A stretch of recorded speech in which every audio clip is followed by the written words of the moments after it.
اسلامی عقیدے کا بنیادی مقصد ہے تزکیہ نفس، جس کو انگریزی میں سیلف پیوریفیکیشن بھی کہا جاتا ہے، جس کا مطلب ہے اپنے جسم اور روح دونوں کو صاف رکھنا، کیونکہ انسان کا جسم اور روح دونوں ایک دوسرے پر اثر انداز ہوتا ہے۔ پرہیزگار وہ نہیں جو اپنے آپ کو گندا اور ناپاک رکھے یا اپنے ماحول، لباس اور جسمانی ضروریات سے بے خبر رہے۔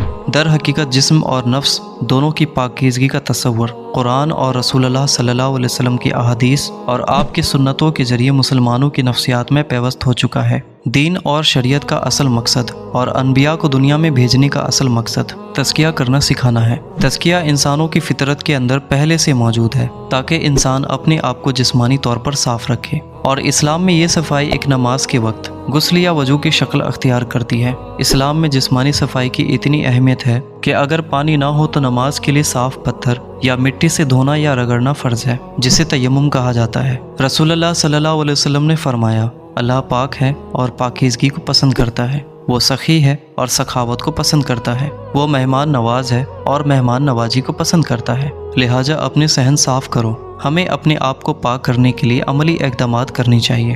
جب جسم پر گندگی نظر آتی ہے تو اسے آسانی سے ہٹا دیا جاتا ہے، مگر کسی کے لیے محض اپنے جسم پر دھبوں کا مشاہدہ کرنا کافی نہیں۔ یہ لفظ قرآن میں خواہشات، صفات، احساسات اور اعمال کی طرف لے جانے والے جذبات کے معنی میں استعمال ہوا ہے۔ یہ حیوانوں کے اندر بھی موجود ہے، جیسے غصہ، جسمانی خواہش، بھوک اور پیاس۔ جب انسان اپنے خواہشات کے سامنے بغیر کسی حدود و قیود کے سر تسلیم خم کرتا ہے تو وہ اپنے نفس امارہ کو استعمال کرتا ہے۔ اللہ تعالیٰ نے انسانوں کو غلط کرنے اور گناہ کرنے کے ساتھ ساتھ صحیح اور غلط میں تمیز کرنے اور اپنی اصلاح کرنے کی صلاحیت دی ہے، جیسا کہ قرآن میں ہے، روح کی قسم اور اس کو دیے گئے تناسب اور ترتیب کی، اور اس کے غلط اور اس کے حق کے بارے میں روشن خیالی کی قسم۔ بے شک وہ کامیاب ہوتا ہے جو اسے پاک کرتا ہے، اور وہ ناکام ہوتا ہے جو اسے بگاڑ دیتا ہے۔ جب کسی کو احساس ہوتا ہے کہ اس نے گناہ کیا ہے، اس کے بعد پچھتاوا اور توبہ کرتا ہے تو اس کا نفس خود کو پاک کرنا شروع کر دیتا ہے۔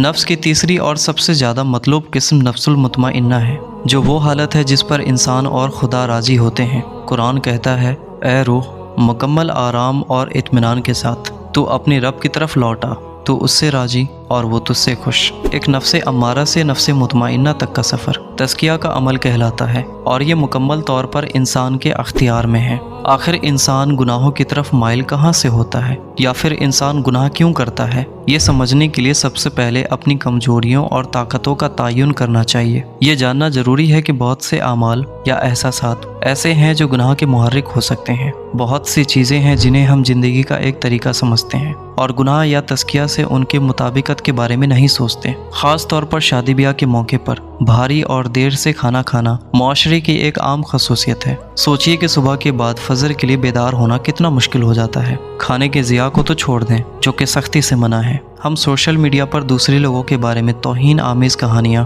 اور تبصرے پوسٹ کرتے ہیں اور بغیر کسی ثبوت کے انہیں پڑھ کر خوشی محسوس کرتے ہیں۔ ہم گپ شپ میں لوگوں کے ساتھ کئی گھنٹے گزار دیتے ہیں، نہ صرف قیمتی وقت ضائع کرتے ہیں بلکہ دوسروں پر الزامات لگاتے ہیں جن کے بارے میں ہم جانتے بھی نہیں۔ ہم سب یہ جانتے ہیں کہ ہم اس دنیا میں تھوڑے عرصے کے لیے موجود ہیں اور ہم خدا کے سامنے پیش کیے جائیں گے، تو ہمیں اپنی تزکیہ کے لیے کچھ عملی اقدامات کرنے کے بارے میں سوچنا چاہیے۔ اس میں نہ صرف روزانہ کی نمازیں اور روزے شامل ہو سکتے ہیں، بلکہ قرآن کو سمجھ کر پڑھنا، ہر دن کے آخر میں اپنی روزمرہ کی غلطیوں پر غور کرنا اور توبہ کرنا، منفی جذبات سے خود کو روکنا، اور زمین پر موجود ہر جاندار کے ساتھ مہربان اور ہمدردانہ رویہ اختیار کرنا شامل ہے۔ بنیادی طور پر اس کا مطلب ایک سادہ طرز زندگی بھی ہے۔ ہمیں دیے گئے وسائل کا صرف اس حد تک استعمال کرنا ہے جس کی ہمیں ضرورت ہے، اور جتنا ہو سکے دوسروں کی مدد کرنے کے بارے میں سوچنا چاہیے۔